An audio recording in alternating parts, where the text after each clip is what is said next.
నమస్కారం. సుఖీభవకు స్వాగతం. ఈరోజు సుఖీభవలో పొట్టలో తీరని వేదన, డిస్పెప్సియా. కాల్షియం కోసం ఏం తినాలి? ఎండల్లో పెరుగు మజ్జిగలతో ఎంతో హాయి. ముక్కు బిగదీసుకుపోయిందా? కోత లేకుండా కవాట మార్పిడి, TAVI. ఇంకా హెల్త్ టీ. మన జానడు పొట్ట బాగున్నంత వరకు మనకు ఏ ఇబ్బంది ఉండదు, అంతా సాఫీగా నడిచిపోతూ ఉంటుంది. కానీ పొట్టలో ఏ చిన్న సమస్య తలెత్తినా ఇక మనకు సంకటం మొదలవుతుంది. అజీర్తి, గ్యాస్ బాధలు అలాంటివే. తిన్నది ఒక పట్టాన అరగదు, కొంచెం తినగానే కడుపు నిండిపోయినట్లుగా ఉంటుంది.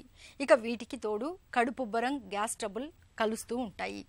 చికాకు పెట్టే ఈ రకమైన బాధల్ని వైద్య పరిభాషలో డిస్పెప్సియా అని పిలుస్తారు.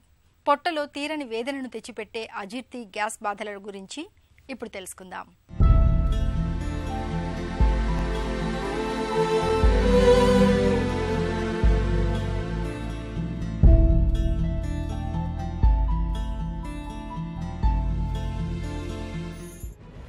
ఇవాళ పొట్టను చేత పట్టుకుని డాక్టర్ల చుట్టూ తిరిగే వారి సంఖ్య బాగా పెరుగుతోంది. అజీర్ణం, ఎసిడిటీ, పులిత్రేన్పులు, కడుపు ఉబ్బరం, గ్యాస్, ఇలా ఉదర బాధలకు అంతం ఉండటం లేదు. అసలు తినాలనిపించకపోవటం, ఏం తిన్నా విరేచనమైపోవటం, ఛాతీలో కడుపులో మంట, ఆపాన వాయువులు, ఇలా పొట్టలో ఇవాళ చాలా సమస్యలే కనిపిస్తున్నాయి. వీటన్నిటినీ కలిపి వైద్య పరిభాషలో డిస్పెప్సియా అని పిలుస్తారు. వాడుకలో మనం అజీర్తి, గ్యాస్ బాధలుగా పిలుచుకోవచ్చు. ఈ లక్షణాలు చాలా చిత్రమైనవి. ఎందుకంటే పేగుల్లో క్యాన్సర్లు, అల్సర్ల వంటి తీవ్ర సమస్యలు తలెత్తినా ఇవే తరహా లక్షణాలు కనపడతాయి. దీన్ని ఆర్గానిక్ డిస్పెప్సియా అంటారు. పేగుల్లో అంతా మామూలుగా ఉండి కూడా ఈ లక్షణాలు వేధించవచ్చు. దీన్ని ఫంక్షనల్ డిస్పెప్సియా అంటారు. ఇవాళ 170 మందిలో కనిపించే గ్యాస్ బాధలు ఈ రెండో రకానికి చెందినవే అంటారు డాక్టర్లు. డిస్పెప్సియా అంటే యాక్చువల్గా Latin word meaning difficult digestion. దీనిలో కామన్గా వచ్చే కంప్లైంట్స్ ఏంటంటే కడుపు నొప్పి కానీ, ఉబ్బరం కానీ, లేకపోతే రికరెంట్గా వామిటింగ్స్ అవ్వటం, లేకపోతే కొంచెం ఆహారం తీసుకున్న కడుపు నిండిపోయినట్టు ఉండటం. సో ఇది రొటీన్గా మనం ఓపీలో చూసే కంప్లైంట్. యూజువల్గా చాలామంది పేషెంట్స్ చూస్తూ ఉంటాం. సో దానికి సమ్ మెటబాలిక్ కండిషన్స్ అంటే డయాబెటీస్ కానీ, లేకపోతే థైరాయిడ్ ప్రాబ్లం, లేకపోతే పారాథైరాయిడ్ గ్రంథికి సంబంధించి, లేకపోతే ప్రెగ్నెన్సీలో కానీ, రీనల్ ప్రాబ్లమ్స్ కానీ, అలా ఏదో ఒకటి ఉన్నప్పుడు ఈ కంప్లైంట్స్ రావచ్చు. నెక్స్ట్ మనం కామన్గా కొన్ని రొటీన్గా వాడే మెడికేషన్స్ వల్ల కూడా రావచ్చు. సమ్ హార్మోనల్ ట్యాబ్లెట్స్ కానీ, ఈస్ట్రోజన్స్ కానీ, లేకపోతే న్యూరలాజికల్ మెడికేషన్స్, లేకపోతే స్టెరాయిడ్స్. సో వీటి వల్ల కూడా కామన్గా వచ్చే అవకాశం ఉంటుంది. అది కాకుండా next pancreatic and biliary origin అంటే గాల్ బ్లాడర్లో స్టోన్స్ కానీ, లేకపోతే ప్యాంక్రియాటైటిస్ కానీ, వీటి వల్ల కూడా రావచ్చు. నెక్స్ట్ ఏమైనా ఫుడ్ ఇంటాలరెన్స్ ఉన్నా, లేకపోతే మన స్టమక్లో ఏమైనా ఇన్ఫెక్షన్స్ ఉన్నా కూడా, లేకపోతే ఏమైనా పారాసైట్స్ ఉన్నా, వీటి వల్ల కూడా రావచ్చు. సో ఇవన్నీ కలిపి ఆర్గానిక్ డిస్పెప్సియా అంటాం. ఇవేవి కారణాలు లేకుండా బట్ పేషెంట్కి ఇంకా సిమ్టమ్స్ అలా పర్సిస్టెంట్గా ఉంటే దాన్ని ఫంక్షనల్ డిస్పెప్సియా అంటాం.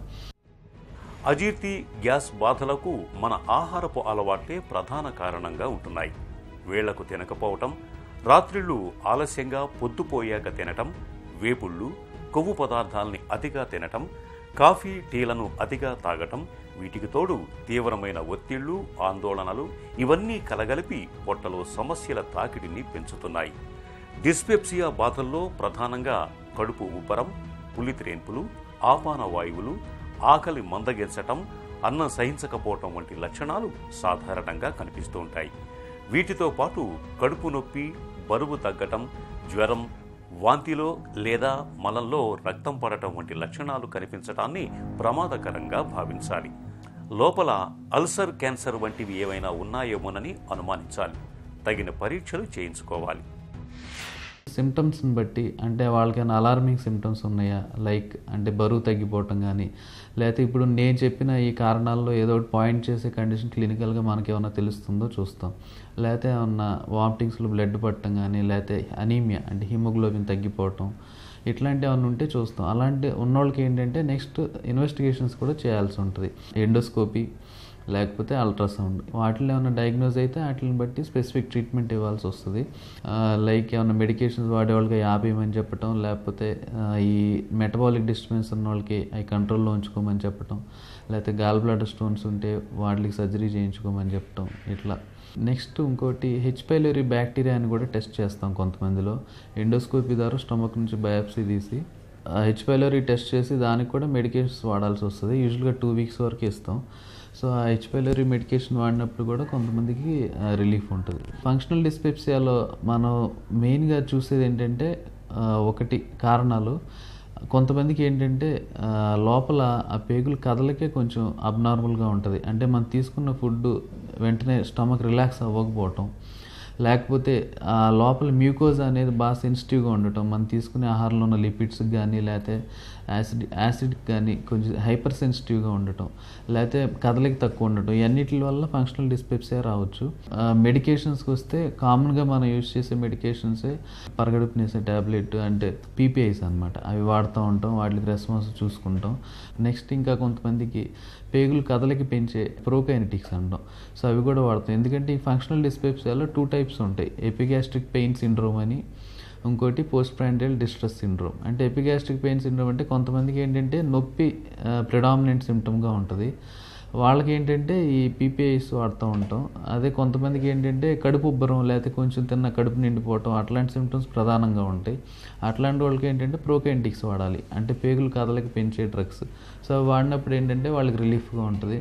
ఇంకా కొంతమందికి ఈ రొటీన్గా వాడే వాటితో రెస్పాన్స్ రాకపోతే అప్పుడు యాంటీ డిప్రెసెంట్స్ కూడా కొంతమందిలో వాడతాము. అజీర్తి, గ్యాస్ బాధల తాకిడి పల్లెలతో పోలిస్తే పట్టణాల్లోనే ఎక్కువగా కనిపిస్తోంది. మన ఆహారంలో మసాలాలు, నూనెలు, వేపుళ్ల వంటివి ఎక్కువ. ఇవన్నీ గ్యాస్ ఉత్పత్తిని పెంచేవే. జన్యుపరంగా కూడా మనకు కొంత గ్యాస్ ఉత్పత్తి స్వభావం ఎక్కువగా ఉంటుంది. వీటన్నిటి వల్ల ఇవాళ మనలో చాలామందికి పొట్టలో అజీర్తి, గ్యాస్ బాధలు ఎక్కువగా ఉంటున్నాయి. ఇక మన మెదడుకు, జీర్ణ వ్యవస్థకు చాలా సన్నిహిత సంబంధం ఉంది. చిన్న పేగుల్లోని నాడులు చాలా చురుకుగా పనిచేస్తాయి. మెదడులో ఉన్నట్లుగానే చిన్న పేగుల్లోనూ అంతే సంఖ్యలో నాడీ కణాలు ఉంటాయి. తీవ్రమైన ఒత్తిడి, ఆందోళనకు లోనైనప్పుడు మెదడుతో పాటు చిన్న పేగుల్లో కూడా ఆ ప్రభావం కనిపిస్తుంది. పేగుల కదలికలు, పనితీరు అస్తవ్యస్తమయ్యే అవకాశం ఉంది. పని ఒత్తిడితో పాటు ఆహారపు అలవాట్లు అస్తవ్యస్తంగా ఉండే సాఫ్ట్వేర్ ఉద్యోగులు, రాత్రిపూట పనిచేసే ఉద్యోగులు, గృహిణీల్లో అజీర్తి, గ్యాస్ బాధలు అధికంగా కనిపిస్తూ ఉంటాయి. హెల్తీ ఫుడ్ తీసుకోవటం, హై ఫైబర్ డైట్, తర్వాత లీఫీ వెజిటబుల్స్, ఫ్రూట్స్, తర్వాత అవుట్ సైడ్ ఫుడ్, తర్వాత high calorie diets, junk foods avoid చేయటం, తర్వాత వాటితో పాటు మన డైలీ యాక్టివిటీస్ కూడా కొంచెం మేనేజ్ చేసుకోగలగటం, తక్కువ స్ట్రెస్ ఉండేటట్టు చూసుకోవటం, మెడిటేషన్, యోగా, ఈ 2 కూడా చాలా వరకు ఈ ఇట్లాంటి ఫంక్షనల్ డిస్పెప్సియాలో చాలా ఉపయోగపడతాయి. మనం చెప్పిన పైనవన్నీ కొంచెం పాటిస్తే ఇట్లాంటి సిమ్టమ్స్ని చాలా వరకు తగ్గించవచ్చు.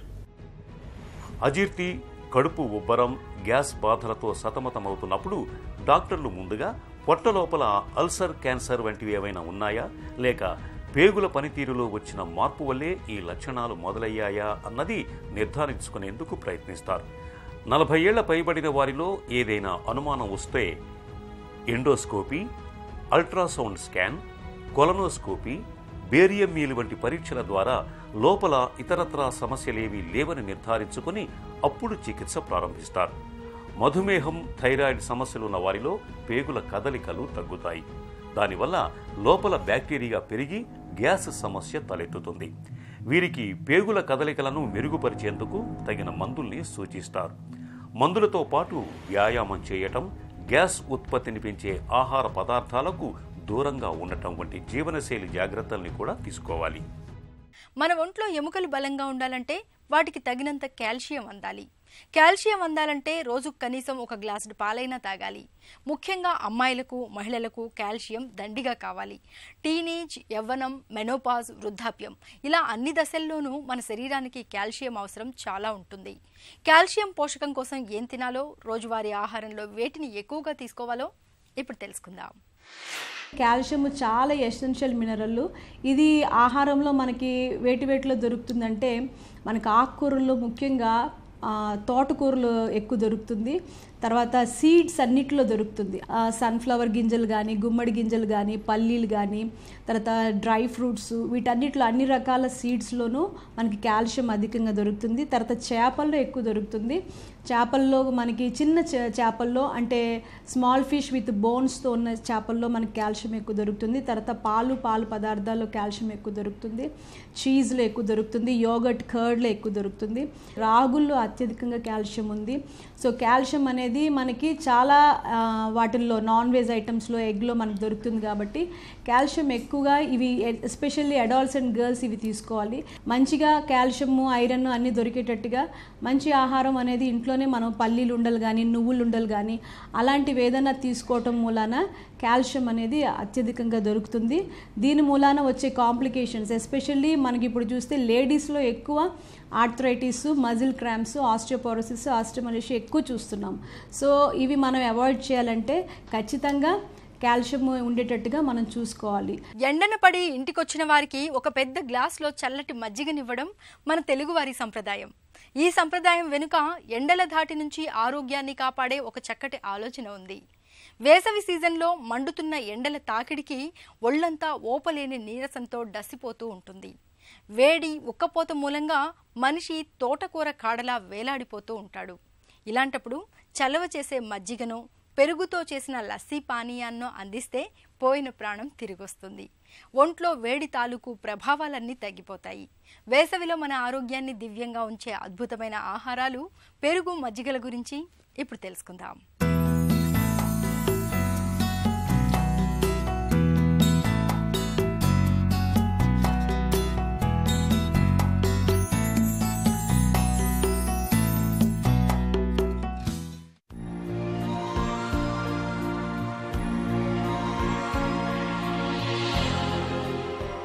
ఎండలు మండిపోయే వేసవిలో మనకు పెరుగు, మజ్జిగలు చేసే మేలు అంతా ఇంతా కాదు. ముఖ్యంగా మండే వేసవిలో మజ్జిగను తాగేందుకు ప్రతి ఒక్కరూ ఇష్టపడతారు. మండే ఎండలో వచ్చిన వ్యక్తికి ఒక గ్లాసుడు చల్లని మజ్జిగ ఇస్తే పోయిన ప్రాణం లేచొచ్చినట్టుగా అనిపిస్తుంది. దప్పిక తీరడంతో పాటు వేసవి తాపం నుంచి మంచి ఉపశమనం లభిస్తుంది. మజ్జిగలో మన పొట్టకు మేలు చేసే లాక్టోబాసిల్లి వంటి ఉపయుక్తమైన బ్యాక్టీరియా ఎక్కువగా ఉంటుంది. మజ్జిగను తీసుకోవడం వల్ల విరేచనాలు, వాంతులు వంటి సమస్యలు ఇట్టే తగ్గుముఖం పడతాయి. ఎవరిష్టాన్ని బట్టి వాళ్లు మజ్జిగలో ఉప్పు లేదా చక్కెర వేసుకుని తాగొచ్చు. మజ్జిగలోకి కాస్త మిరియాలు లేదా శొంఠిపొడి వేసుకుని తీసుకోవచ్చు. సన్నగా తరిగిన మిర్చితో పాటు గుప్పెడు కీరా ముక్కలు, కాస్తంత అల్లం, కొంచెం కొత్తిమీర కలిపి తాగితే మజ్జిగ మరింత రుచికరంగా ఉంటుంది. మనకు ఇంత మేలు చేసే పెరుగు, మజ్జిగను వేసవిలో నిత్యం తీసుకుంటారు కదూ. జలుబు చూడ్డానికి చాలా చిన్న సమస్యగానే అనిపించవచ్చు, కానీ ఉన్నన్ని రోజులు బాగా చికాకు పెడుతుంది. జలుబుతో పాటు తుమ్ములు మనకు కంపరం పుట్టిస్తాయి. ఒక్కోసారి ముక్కు రంధ్రాలు రెండు బెరడా పెట్టినట్లుగా బిగుసుకుపోతుంటాయి. ఇలాంటప్పుడు గాలిని పీల్చడం కూడా కష్టంగా ఉంటుంది. ఈ రకమైన పరిస్థితిని డాక్టర్లు స్టఫీ నోస్గా పిలుస్తారు. శ్వాస కష్టాలని పెంచే స్టఫీ నోస్ ఇబ్బందులను ఎలా ఎదుర్కోవాలో డాక్టర్ని అడిగి ఇప్పుడు తెలుసుకుందాం. స్టఫీ నోస్ అంటే మెయిన్గా ఏంటంటే ముక్కు స్టఫ్గా ఉంటాం, అంటే బిగసకపోవటం అంటాం. ఇండైరెక్ట్గా ఏంటంటే గాలి తీసుకోవటం ఇబ్బందిగా ఉంటాం అన్నమాట. సాధారణంగా మనకు వచ్చే స్టఫీ నోస్ కారణం ఏంటంటే ఒకటి కోల్డ్ అండి, కామన్ కోల్డ్. ఇది యూజువల్గా వైరస్ ఇన్ఫెక్షన్స్ నుంచి వస్తుంటుంది. సాధారణంగా వాతావరణం సీజన్స్ మారినప్పుడు కానీ, ఈ ఎండాకాలం నుంచి వర్షాకాలం వచ్చినా, వర్షాకాలం నుంచి కోల్డ్ వాతావరణం వచ్చినా కానీ ఇలాంటి ప్రాబ్లం వస్తుంటుంది అన్నమాట. దీంతోపాటు మనకి చల్లటి వాతావరణంలో చలికాలంలో కూడా కొంచెం చలిగాలికి ఎక్స్పోజ్ అయితే ఈ కామన్ కోల్డ్ వచ్చే అవకాశం ఉంటుంది అన్నమాట. ఈ కామన్ కోల్డ్ ఉన్నప్పుడు మెయిన్గా మనం చేయాల్సిన పని ఏంటంటే రెస్ట్ తీసుకోవటం అండి. మనం రెస్ట్ తీసుకొని కొంచెం ఆవిరి పట్టుకుంటా, కొంచెం అవసరమైనప్పుడు బాడీకి పెయిన్ కిల్లర్స్ వాడటం కానీ, అలానే ఇన్ఫెక్షన్ ఏదైనా వచ్చిందనేది అనిపిస్తే బ్యాక్టీరియా యాంటీ బ్యాక్టీరియల్ డ్రగ్స్ కానీ వాడినట్టయితే ఇవి తగ్గుతుంది అనమాట.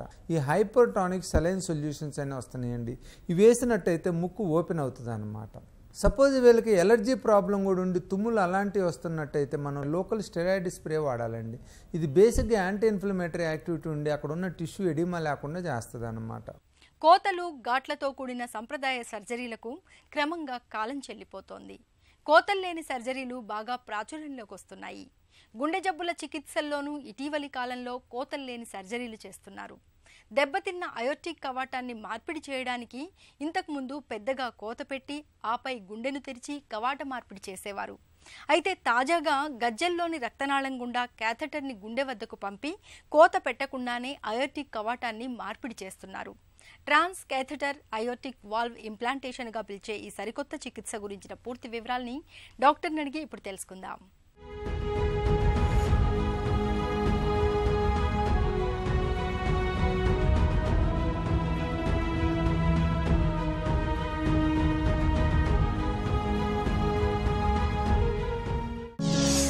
హార్ట్ వాల్వులార్ డిసీజ్ అంటే ఏంటి? కుడి ఏట్రియంకి కుడి వెంట్రుకలకి మధ్యలో ఒక కవాటం ఉంటుంది, వాల్వ్. దాన్ని ట్రైకస్పిడ్ వాల్వ్ అంటాము. ఎడమ ఏట్రియం ఎడమ వెంట్రుకల మధ్యలో ఉండే కవాటాన్ని మైట్రల్ వాల్వ్ అంటాము. అలాగే ఈ వెంట్రుకల్స్ నుంచి ధమనులకి రక్తం ప్రసరణ అవుతుంది. 2 మేజర్ ధమనులు ఉంటాయి. కుడివైపు నుంచి పల్మనరీ ఆర్టరీ పుప్పాల ధమనిక ఉంటుంది. రైట్ వెంట్రుకల్ కుడి వెంట్రుకల్ నుంచి ఈ పల్మనరీ ఆర్టరీ మధ్యలో ఉండే వాల్వ్ని పల్మనరీ వాల్వ్ అంటాము. లెఫ్ట్ వెంట్రుకల్ ఎడమ వెంట్రుకల్ నుంచి అయోర్టా భుజధమనికి మధ్యలో ఉండే వాల్వ్ని మనం అయోర్టిక్ వాల్వ్ అంటాము. ఈ వాల్వ్స్ నార్మల్గా తలుపుల్లాగా టైంకి తెరుచుకోవాలి, టైంకి మూసుకోవాలి. ఈ మూసుకోవడం తెరుచుకోవడంలో ప్రాబ్లం ఉంటే ఈ వాల్వ్స్ చేయాల్సిన పని సరిగ్గా చేయవు, తద్వారా హార్ట్ మీద ఒత్తిడి పెడుతుంది. ఈ వాల్వ్స్కి సంబంధించిన జబ్బుల్ని మనం వాల్వులర్ హార్ట్ డిసీజెస్ అంటాము. గుండెలో కవాటాలు ఎలా దెబ్బతింటాయి? వాల్వ్స్ సరిగ్గా పనిచేయకపోవడానికి సాధారణంగా 3-4 కారణాలు ఉంటాయి. కామన్గా కంజెనిటల్ హార్ట్ డిసీజెస్ అంటాం. పుట్టుకతోనే వాల్వ్స్ నిర్మాణంలోనే కొంచెం ప్రాబ్లం ఉండి సరిగ్గా అవి తయారవ్వకపోతే ఆ వాల్వ్స్ పనిచేయాల్సిన తీరులో పనిచేయకపోవచ్చు. రెండో కారణము రుమాటిక్ ఫీవర్. స్ట్రెప్టోకోకస్ అనే బ్యాక్టీరియల్ ఇన్ఫెక్షన్ రావడం వల్ల లేట్ కాంప్లికేషన్ ద్వారా కూడా హార్ట్ వాల్వ్స్ అనేది డ్యామేజ్ కావచ్చు. మూడో కారణం ఇన్ఫెక్షన్స్. హార్ట్ వాల్వ్స్ కూడా ఒకవేళ ఇన్ఫెక్ట్ అయితే తద్వారా కూడా డ్యామేజ్ అయ్యే అవకాశం ఉంటుంది. నాలుగో కారణం డీజనరేటివ్ హార్ట్ డిసీజ్ అంటాము. వయసుతో పాటు నార్మల్గా ఎలాస్టిసిటీ ఆర్ సాగే గుణం కోల్పోవడం వల్ల ఆ వాల్వ్స్లో కాల్షియం డిపాజిట్ అవడం వల్ల వాల్వ్స్ కూడా సరిగ్గా తెరుచుకోవడం మూసుకోవడం జరగవు, తద్వారా వాల్వ్ పనితీరు కూడా దెబ్బతింటుంది. అయోర్టిక్ వాల్వ్ స్టెనోసిస్ అంటే ఏంటి? వాల్వులర్ హార్ట్ డిసీజ్లో ముఖ్యంగా మనము రెండుగా విభజిస్తాము. ఒకటి స్టీనోసిస్, వాల్వ్ సరిగ్గా తెరుచుకోకపోవడము. రెండోది రీగర్జిటేషన్, వాల్వ్ లీక్ అవ్వడము. సరిగ్గా వాల్వ్ మూసుకోకపోతే బ్లడ్ లీక్ అవుతుంది, దీన్ని రీగర్జిటేషన్ అంటాము. ఏ వాల్వ్లో ప్రాబ్లం అవుతుందో ఆ వాల్వ్కి తగ్గట్టు మనము స్టీనోసిస్ ఆర్ రీగర్జిటేషన్ అనే దానిగా డివైడ్ చేస్తాము. అయోర్టిక్ కవాటం దెబ్బతిన్నప్పుడు తలెత్తే సమస్యలేంటి? ఇదివరకు తన పనులు తనే చేసుకునే పరిస్థితి ఉన్నప్పుడు ఇప్పుడు చేసుకోలేకపోవడం. ఇదివరకు వాళ్ళ గ్రాండ్ చిల్డ్రన్ తోటి మనవళ్ళతో మనవరాలతో ఆడుకున్నప్పుడు ప్రస్తుతానికి ఆడుకోలేని పరిస్థితి. ఇదివరకు ఇండిపెండెంట్గా మేమే వంట చేసుకునే వాళ్ళము, బట్ ఇప్పుడు చేసుకోలేము, పని మనిషిని పెట్టుకున్నాము. ఇదివరకు ఎవరైనా బెల్ కొడితే మేమే వెళ్ళి తలుపు తీసేవాళ్ళము, ఇప్పుడు తీయలేని పరిస్థితి. డైలీ 1 to 2 కిలోమీటర్స్ వాకింగ్ చేసేవాళ్ళము, ఇప్పుడు చేయలేకపోతున్నాము, తరచూ తొందరగా అలసిపోతున్నాము. ఇలాంటి లక్షణాలు మాకు పేషెంట్స్ చెప్పారు. ఈ లక్షణాలు పేషెంట్స్ గమనించడానికి చాలా టైం పడుతుంది. అలాగే సాధారణంగా ఇది వృద్ధాప్యం వల్ల వచ్చింది అని కొట్టిపడేస్తూ ఉంటారు. బట్ ఈ లక్షణాలు వృద్ధాప్యం వల్ల కాదు, ఆ అయోర్టిక్ స్టెనోసిస్ ఉండడం వల్ల, రక్త ప్రసరణ సరిగ్గా అవ్వకపోవడం వల్ల ఈ లక్షణాలు అవుతున్నాయి. ఎకోకార్డియోగ్రామ్ ద్వారా ఈ అయోర్టిక్ స్టెనోసిస్ అనే డయాగ్నోసిస్ మనము కన్ఫర్మ్ చేసే అవకాశం జరుగుతుంది. అలాగే వాటి తీవ్రత అతి స్వల్పంగా ఉందా, తీవ్రంగా ఉందా, అతి తీవ్రంగా ఉందా అనేది కూడా మనం విభజించి చెప్పచ్చు. దెబ్బతిన్న అయోర్టిక్ కవాటానికి మన ముందున్న చికిత్సలేంటి? మెడికల్ మేనేజ్మెంట్ మందుల పాత్ర చాలా లిమిటెడ్గా ఉంది. ఆ అడ్డు మందులు తొలగించలేవు. ఏదైతే వాల్వ్ దెబ్బతిని అడ్డుగా ఉందో ఆ అడ్డుని తొలగించాలి. దానికి వాల్వ్ మార్పిడి చేయాల్సిన అవసరం ఉంది. అయోర్టిక్ వాల్వ్ రీప్లేస్మెంట్ అంటాము. సో దెబ్బతిన్న వాల్వ్ని మనము తీసి దాని చోట్లో కొత్త వాల్వ్ని మనము పెడతాము. దీన్ని అయోర్టిక్ వాల్వ్ రీప్లేస్మెంట్ అంటాము.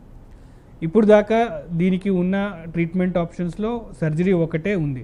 శస్త్రచికిత్స ద్వారా ఛాతీని ఓపెన్ చేసి అలాగే హార్ట్ని కూడా ఓపెన్ చేసి ఆ దెబ్బతిన్న వాల్వ్ని మనము మార్చడం జరుగుతుంది. దీన్ని సర్జికల్ అయోర్టిక్ వాల్వ్ రీప్లేస్మెంట్ లేదా సావర్ అంటాము. ట్రాన్స్ కేథెటర్ వాల్వ్ రీప్లేస్మెంట్ ప్రత్యేకతలేంటి? అందరికీ చేస్తారా? సర్జికల్గా హై రిస్క్ ఉన్నవాళ్ళు లేదా సర్జరీ చేయలేని వాళ్ళలో ట్రీట్మెంట్ ఆప్షన్స్ కనుక్కునే ప్రమేయంలో మనకి ట్రాన్స్ క్యాథెటర్ అయోటిక్ వాల్వ్ రీప్లేస్మెంట్ అనేది కొత్తగా ఇప్పుడు అవైలబుల్ ఉంది. ట్రాన్స్ క్యాథెటర్ అయోటిక్ వాల్వ్ రీప్లేస్మెంట్ అనేది సర్జరీ లేకుండా మనము అయోటిక్ వాల్వ్ని మనము రీప్లేస్ చేయొచ్చు. ఏదైతే స్టెంట్ పెడతామో అలాగే కాల రక్తనాళం నుంచి మనము క్యాథెటర్ ద్వారా వాల్వ్ని మనము మార్చే పరిస్థితి, సునాయాసంగా చేసే పరిస్థితి ఇప్పుడు ఉంది. దీన్నే మనము transcatheter aortic valve replacement or TAVR అంటాము.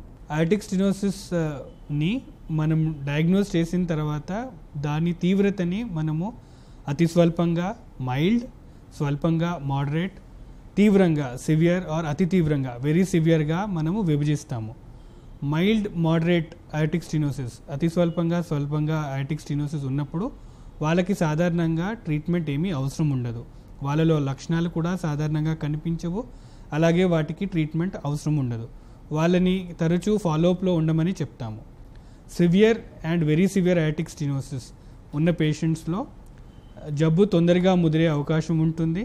ఈక్వల్గా వాళ్ళకి లక్షణాలు కూడా ఉండే అవకాశం ఉంటుంది. వీళ్ళకి ట్రీట్మెంట్ చేయించడం చాలా అవసరం.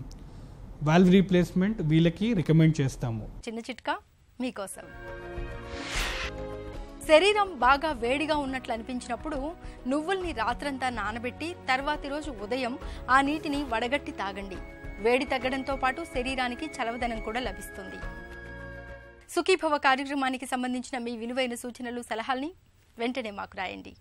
మా చిరునామా Sukhibhava, ETV, Ramoji film city, Hyderabad 501512 లేదా sukhibhava@etv.co.in కు ఈమెయిల్